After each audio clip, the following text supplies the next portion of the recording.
नमस्कार मेरे नौजवान साथियों। आज मैं आप सभी के सामने जो पेपर लेकर आ रहा हूं बहुत महत्वपूर्ण पेपर है दोस्तों। स्टेट ओपन से रिलेटेड ये पेपर हैं और एग्जाम में बनने वाला बहुत ही महत्वपूर्ण ये मॉडल पेपर मैंने तैयार किया है। तो आप सभी साथियों से मैं निवेदन करता हूं कि अगर दोस्तों आप भी स्टेट ओपन के एग्जाम में बैठने जा रहे हैं और कक्षा 12 के पॉलिटिकल साइंस सब्जेक्ट के साथ बैठने जा रहे हैं तो दोस्तों इस वीडियो को जरूर कंप्लीट देख लेना, क्योंकि ये वीडियो आप सभी के सामने बहुत इंपॉर्टेंट है दोस्तों।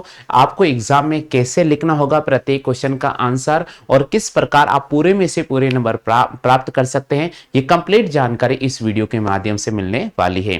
दोस्तों मैं आपका दोस्त शैलेंद्र रावत अजमेर से आरुष क्लासेस के इस ऑनलाइन प्लेटफॉर्म पर आप सभी साथियों का तहे दिल से स्वागत करता हूं। तो दोस्तों आज का जो वीडियो आप सभी के सामने रहने वाला है बहुत महत्वपूर्ण वीडियो रहने वाला है और इसमें हम बात करेंगे दोस्तों कि स्टेट ओपन से रिलेटेड क्वेश्चन जो कि एग्जाम में पूछे जाने वाले हैं। तो पहला क्वेश्चन आएगा कि चुनाव आयोग के किन्हीं भी दो कार्यों का वर्णन कीजिए। तो दोस्तों आप इसका उत्तर कैसे लिखोगे, यहां कंप्लीट जानकारी मैं आपको देने जा रहा हूं कि भारत में चुनाव आयोग का प्रमुख कार्य होता है कि भारत के सभी राज्यों और केंद्र शासित प्रदेश का चुनाव कराना, यानी चुनाव करवाना है, चुनाव का कार्यक्रम जारी करना है, समय पर चुनाव को कंप्लीट करवाना है और चुनाव के नतीजे जारी करना है। ये सारी के सारी जिम्मेदारी किसके पास होती है? ये सारी के सारी जिम्मेदारी चुनाव आयोग के पास होता है।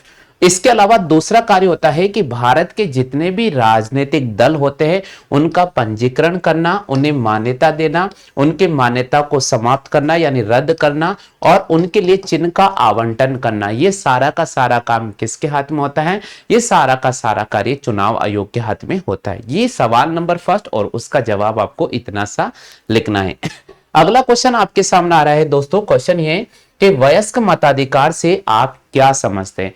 माय डियर फ्रेंड्स, अगर आपकी आयु 18 साल हो चुकी है तो आप वयस्क मताधिकार में आ गए हैं, यानी आपको वोट देने का अधिकार मिल चुका है। इसी को अपन बोलते हैं वयस्क मताधिकार।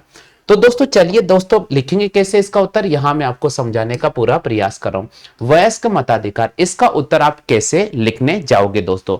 तो दोस्तों यहां लिखोगे कि इसका जो सामान्य अर्थ होता है, इसका सामान्य अर्थ यह हुआ है कि देश के सभी वयस्क नागरिकों को बिना किसी भेदभाव के चुनाव में मतदान करने का जो अधिकार प्रदान किया जाता है।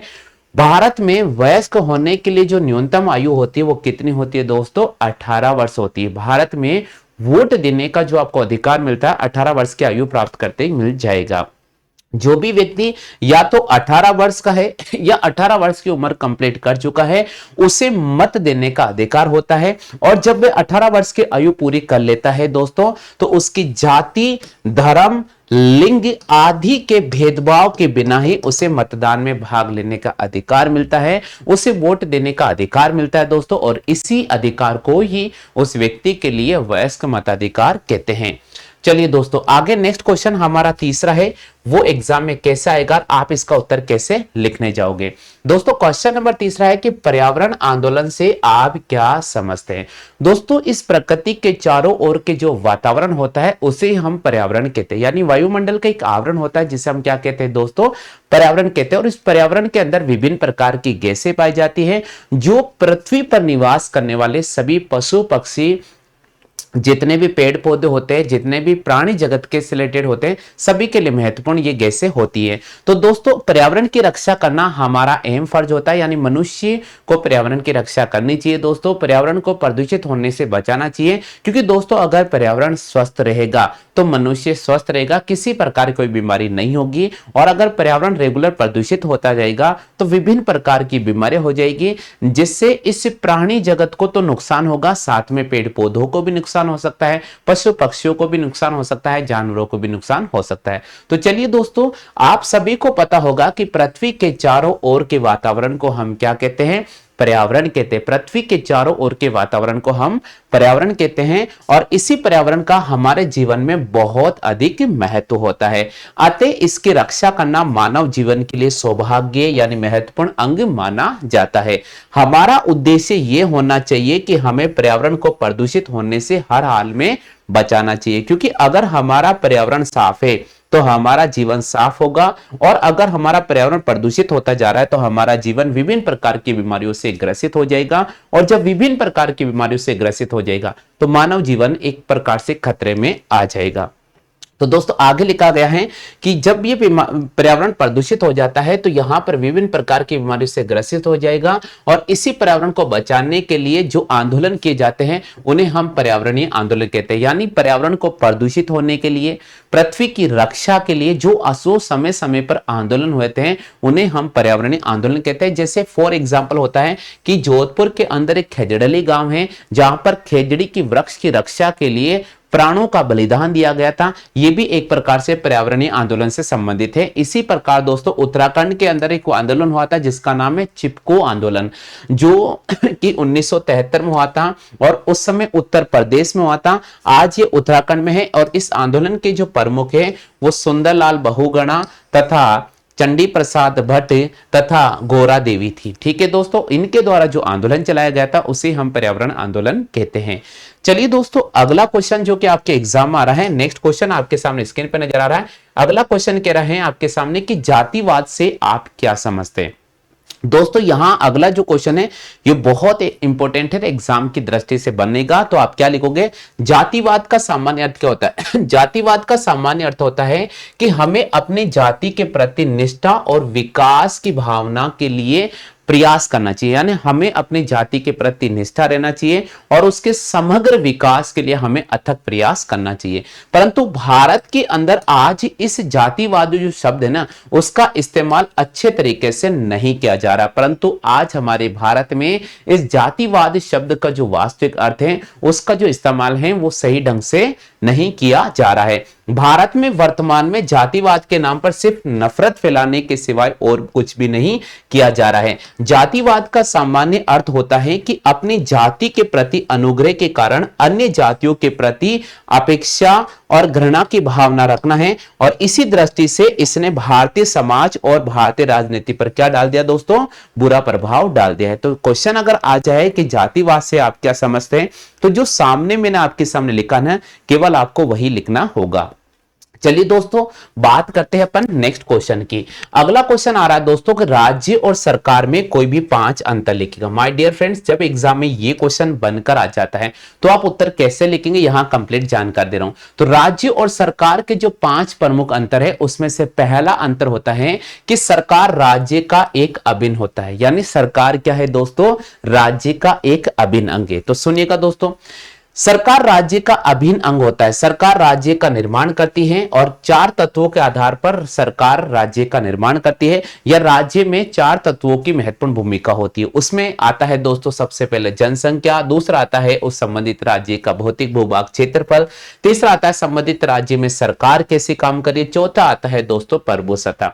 इन सभी तत्वों में से सरकार की जो भूमिका होती है राज्य के अंदर सबसे महत्वपूर्ण मानी जाती है। दूसरा पॉइंट लिखेंगे दोस्तों कि राज्य सरकार से अधिक व्यापक है। यानी ऐसा नहीं कि भाई राज्य जरूरी नहीं है, सरकार जो ना, राज्य जरूरी है, सरकार दूसरे नंबर पे है। तो यहां लिखा गया है कि राज्य सरकार से अधिक व्यापक है। यानी राज्य में उसके क्षेत्र में रहने वाली समस्त जनता को शामिल किया जाता है। राज्य के अंदर उस क्षेत्र में रहने वाली समस्त जनता को शामिल किया जाता है। जबकि सरकार में क्या होता है, जबकि सरकार में जनता के द्वारा चुने गए व्यक्तियों को ही शामिल किया जाता है। जबकि सरकार में केवल वही व्यक्ति शामिल होता है जिनको जनता चुनकर विधानसभा में या विधानमंडल में भेजती है दोस्तों, उसे हम सरकार कहते हैं। अगला पॉइंट हम लिखेंगे दोस्तों कि जबकि सरकार में कौन शामिल होते हैं, सरकार में वो व्यक्ति शामिल होते हैं जिन्हें जनता चुनकर विधानमंडल में या विधानसभा में भेजती है। सरकार में विधानमंडल, विधानसभा या कार्यपालिका तथा न्यायपालिका को शामिल किया गया है। चलिए दोस्तों अगला आ रहा है कि राज्य एक स्थायी होता है जबकि सरकार अस्थायी होता है। यहां कहने का अर्थ यह है कि भाई राज्य का भौतिक भूभाग क्षेत्रफल स्थायी होगा, राज्य की जनसंख्या स्थायी होगी, बट सरकार बदल देती है। हर 5 साल में चुनाव होता है। अगर सरकार अच्छा काम करेगी तो रिपीट हो जाएगी, सरकार जब अच्छा काम नहीं करेगी तो जनता जनार्दन होती है, जनता उस सरकार को हटा भी सकती है, जनता उस सरकार को ला भी सकती है। तो दोस्तों यहां पर यह लिखा गया है कि राज्य हमेशा स्थायी रहेगा जबकि सरकार का चुनाव तो हर 5 साल में होता है। और जनता अगर चाहे तो सरकार को गिरा भी सकती है और जनता अगर चाहे तो सरकार को उठा भी सकती है। सब कुछ राज्य की जनता के हाथ में होता है। तो आपको बस इतना सा लिखना होगा है कि भाई राज्य हमेशा स्थायी होता है लेकिन सरकार अस्थायी होती है, क्योंकि दोस्तों अगर सरकार अच्छा काम करेगी तो जनता जनार्दन होती है, सरकार को रिपीट कर सकती है। और अगर सरकार अच्छा काम नहीं करेगी, जनता के हित में काम नहीं करेगी, जनता को लगेगा कि यार इस सरकार ने बिल्कुल 5 साल अच्छा काम नहीं किया है, तो जनता सरकार को चेंज भी कर सकती है। जैसा अक्सर आपने राजस्थान में देखा होगा कि हर 5 साल में यहां पर सरकार रेगुलर बदलती जा रही है। आगे लिखा गया दोस्तों कि राज्य स्वामी है जबकि सरकार तो इसकी नौकर होती है। अब इस पॉइंट को हम कैसे एक्सप्लेन करेंगे? इसको एक्सप्लेन करेंगे दोस्तों कि सरकार तो वह यंत्र होता है जिसके द्वारा राज्य की सत्ता का प्रयोग किया जाता है, यानी सरकार तो राज्य का एजेंट होती है जो केवल राज्यों के लिए कार्य करती है। यहां पर सरकार को सीधे तौर पर राज्यों का एजेंट की संज्ञा दी गई है, क्योंकि दोस्तों जब हम सरकार का चयन करते हैं तो उसका काम होता है राज्य के अंदर कानून व्यवस्था को सही ढंग से लागू करना, राज्य की कानून व्यवस्था को बनाए रखना और हर प्रत्येक व्यक्ति के कानून की रक्षा करना, यह सरकार का औचित्य होता है। चलते हैं दोस्तों आगे। राज्य की सदस्यता अनिवार्य होती है बट सरकार की सदस्यता अनिवार्य नहीं। यहां कहने का अर्थ होता है कि अगर आप राजस्थान के निवासी हो तो आपको राजस्थान का निवासी होना, इसकी सदस्यता लेना बहुत जरूरी है। यानी ऐसा नहीं हो सकता कि आप राजस्थान के निवासी भी हो, आप उत्तर प्रदेश के निवासी भी हो, आप एमपी के निवासी भी हो, आप गुजरात के निवासी, ऐसा नहीं हो सकता है। यानी एक व्यक्ति केवल एक ही राज्य से संबंधित हो सकता है। तो इसका मतलब यहां पर यह कहना चाह रहा है कि कोई भी व्यक्ति उस राज्य से संबंधित है तो उसको उस व्यक्ति को वहां की सदस्यता लेना जरूरी है, लेकिन सरकार को उसकी सदस्यता लेना जरूरी नहीं है या उस व्यक्ति को सरकार की सदस्यता लेना जरूरी नहीं है। क्योंकि अगर व्यक्ति चाहे तो बीजेपी में जा सकता है, व्यक्ति चाहे तो अगर कांग्रेस पार्टी से ज्वाइन कर सकता है, व्यक्ति चाहे तो आम आदमी पार्टी को ज्वाइन कर सकता है, किसी भी पार्टी को ज्वाइन कर सकता है, सरकार उस पर दबाव नहीं बना सकती है। लेकिन हां, अगर आप उस संबंधित राज्य के हो तो आपको राज्य का स्थायी सदस्य होना बहुत जरूरी है। चलते हैं दोस्तों अगले क्वेश्चन की तरफ। नेक्स्ट क्वेश्चन क्या कह रहा है? अगला क्वेश्चन आ रहा है बेटा आपके सामने, संविधान से आप क्या समझते हैं? माय डियर फ्रेंड्स, ये एग्जाम की दृष्टि से बहुत महत्वपूर्ण क्वेश्चन है। ये क्वेश्चन लगभग जब आपके एग्जाम में पूछा जाएगा तो ये मान के चलो कि भाई 5 से 6 नंबर का ये क्वेश्चन होगा और पूरा जो मैं बता रहा हूं आपको बस वैसा लिख दिया तो भाई पूरे नंबर आपको मिल जाएंगे।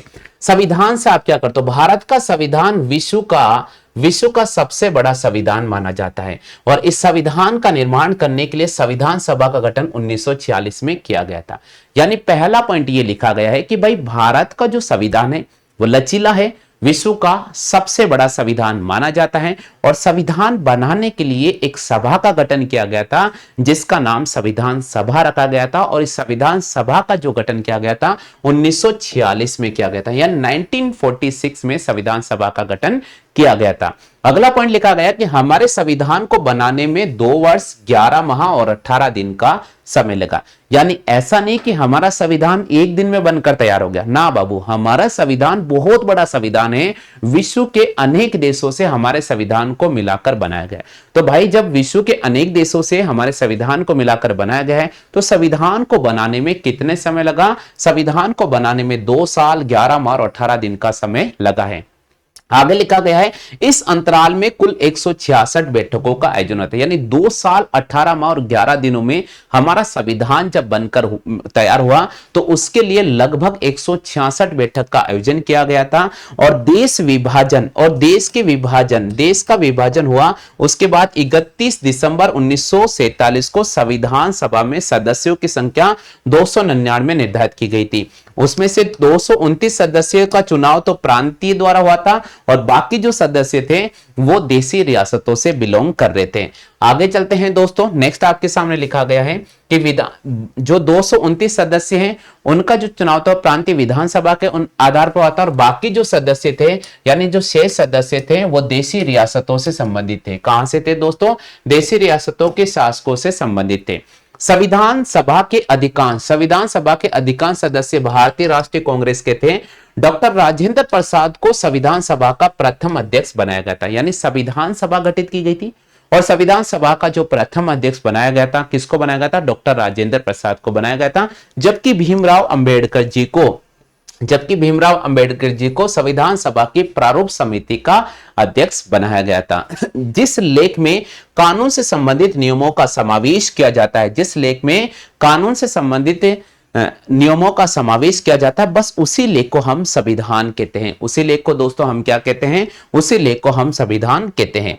चलिए दोस्तों, नेक्स्ट क्वेश्चन आ रहा है कि संविधान का सरोकार दो बातों से होता है। एक तो सरकार के विभिन्न स्तरों का परस्पर संबंध, और दूसरा सरकार और नागरिकों के मध्य संबंध का विवरण दिया गया है। दोस्तों देखिए, संविधान जो बनाया गया है, संविधान का जो सरोकार होता है वो दो बातों पर निर्भर करता है। पहला होता है कि सरकार के विभिन्न स्तरों का परस्पर संबंध होना, और दूसरा होता है सरकार और नागरिकों के बीच में आपसी किसी प्रकार का मतभेद नहीं होना चाहिए, आपसी तालमेल बना होना चाहिए। संविधान को राज्य का आधारभूत मौलिक कानून माना गया है। क्वेश्चन ये भी आ सकता है कि राज्य का आधारभूत मौलिक कानून किसको माना गया है? तो आपको संविधान को राइट करना होगा। ये राज्यों के उद्देश्यों को निर्धारित करता है। संविधान को देश का शासन, संविधान को देश का शासन चलाने का आधारभूत भी माना जाता है। यानी अगर आप हमारे देश में शासन चलाना है तो हमारे देश में शासन चलाने का जो आधारभूत माना जाता है वो किसको माना जाता है दोस्तों? संविधान को माना जाता है। चलते हैं दोस्तों नेक्स्ट क्वेश्चन की तरफ। अगला क्वेश्चन आ रहा है आपके सामने 7वां। अगला क्वेश्चन आ रहा है कि राज्य सचिवालय से आप क्या समझते हैं? दोस्तों देखिए, यहां सचिवालय क्या चीज? सचिवालय का मतलब होता है कि भाई राज्य के अंदर जो सभी मंत्री परिषद होते हैं, मुख्यमंत्री, विधानसभा से जितने भी सदस्य चुने जाते हैं, वो सारे एक जगह बैठकर किसी कानूनी रूपरेखा को तैयार करते हैं। बस वह सचिवालय आप समझ लीजिएगा। जिस प्रकार केंद्र में केंद्रीय सचिवालय होता है, ठीक उसी प्रकार प्रत्येक राज्य में एक राज्य सचिवालय होता है। ये राज्य प्रशासन का प्रमुख केंद्र होता है। इसमें राज्य सरकार के सारे मंत्री और विभाग को शामिल किया जाता है। मुख्यमंत्री को इस मंत्रालय का प्रमुख माना जाता है। राज्य सचिवालय की जिम्मेदारी राज्य सचिव के पास होती है, और सचिव आमतौर पर एक वरिष्ठ आईएएस अधिकारी होता है। सचिव कौन होता है? सचिव आमतौर पर एक वरिष्ठ आईएएस अधिकारी होता है। सचिव कौन होता है दोस्तों? सचिव आमतौर पर एक वरिष्ठ आईएएस अधिकारी होता है। क्लियर हो चुका सभी साथियों के?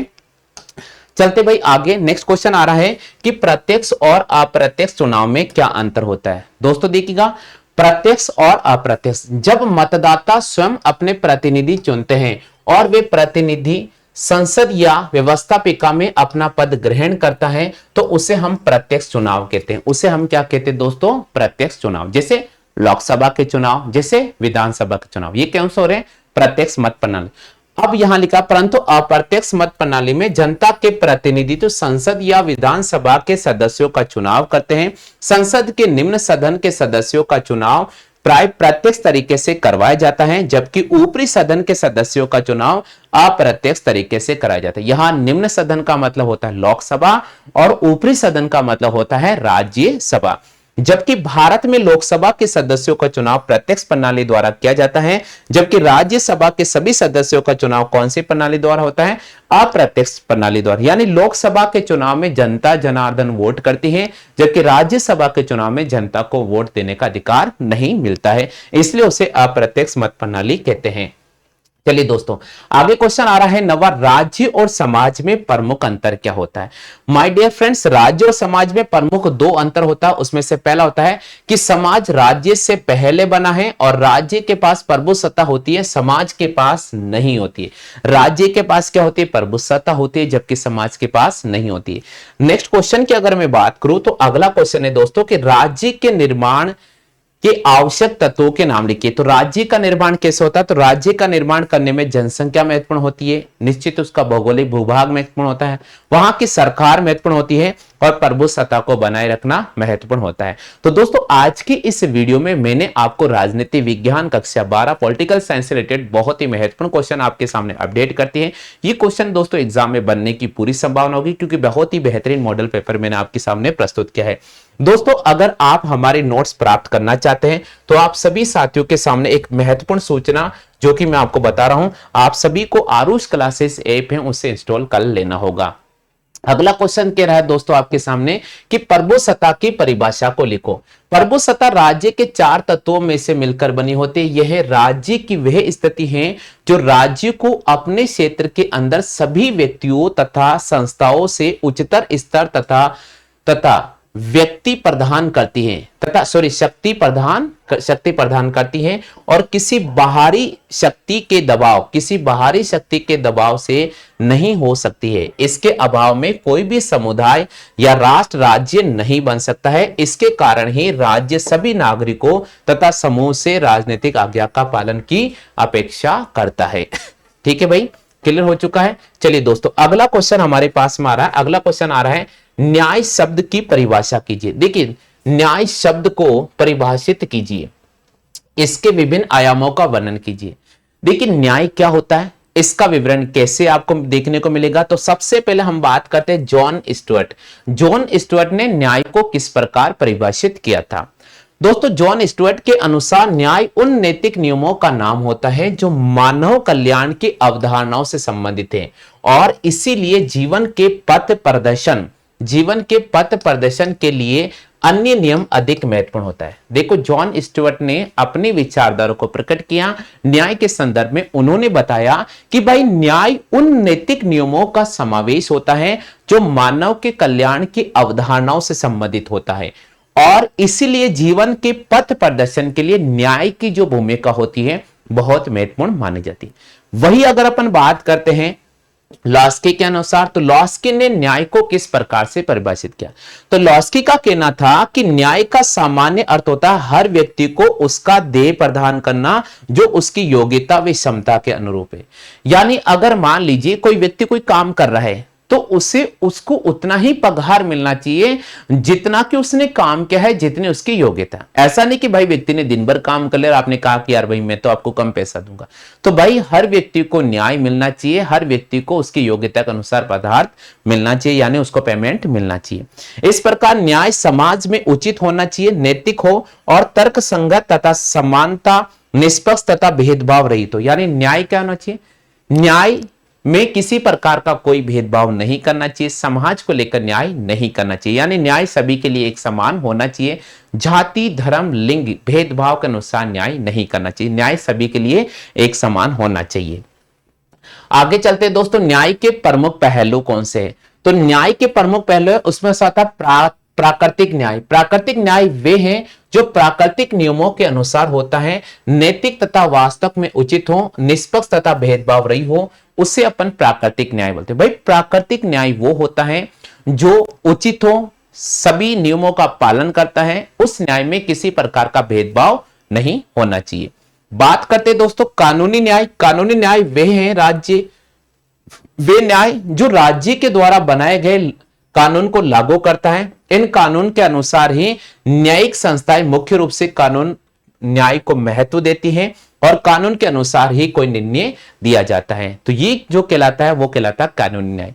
तो चलिए दोस्तों, आप सभी से मैं एक विशेष निवेदन करता हूं दोस्तों, आप सभी प्ले स्टोर पे जाइएगा दोस्तों और आरुष क्लासेस जो ऐप है उसे आप जल्दी से इंस्टॉल कर लीजिएगा दोस्तों। ये आरुष क्लासेस जो ऐप है उसे आप जल्दी से इंस्टॉल कर लीजिएगा दोस्तों। इस ऐप में आपको स्टेट ओपन से रिलेटेड सारी क्लास वीडियो मिल जाएंगे, जो आपके सब्जेक्ट है दोस्तों वो सारे के सारे वीडियो मिल जाएंगे, आपकी बहुत ही बेहतरीन तैयार हो जाएगी। अगर दोस्तों ऐप डाउनलोड करने में कोई भी किसी प्रकार की समस्या आती है तो आप हमारे व्हाट्सएप नंबर 9214447666 पर मैसेज कर दीजिएगा, आपका नाम, आपका डिस्ट्रिक्ट नेम, आप कौन सी क्लास में पढ़ रहे हैं दोस्तों और आपके कौन कौन से सब्जेक्ट है वो सारे हमें मैसेज कर दीजिएगा, ताकि मैं आपको हमारे ऐप का लिंक प्रोवाइड करा दूंगा। इजी वे से आप ऐप को इंस्टॉल कर सकते हैं, बहुत इजी वे से आप अपनी तैयारी कर सकते हैं। तो इस वीडियो में इतना ही दोस्तों, उम्मीद तो करता हूं वीडियो आपको पसंद आया होगा। वीडियो अगर पसंद आया हो तो दोस्तों वीडियो को लाइक करना नहीं भूले और कम से कम 5 से 10 ग्रुप में शेयर करना नहीं भूले। आज के लिए बस इतना ही। जय हिंद, वंदे मातरम। इसी प्रकार के लेटेस्ट वीडियो आपको इस यूट्यूब चैनल पर मिलते रहेंगे, इसलिए दोस्तों अभी भी आपने हमारे इस यूट्यूब चैनल को सब्सक्राइब नहीं किया है, घंटी वाले बेल आइकन को प्रेस नहीं किया, तो आप सभी साथियों से मैं निवेदन करता हूं इसी प्रकार के लेटेस्ट क्लासें देखने के लिए इस वीडियो को सब्सक्राइब कर लीजिएगा, घंटी वाले बेल आइकन को जरूर प्रेस कर लीजिएगा। आज के लिए बस इतना ही साथियों, जय हिंद।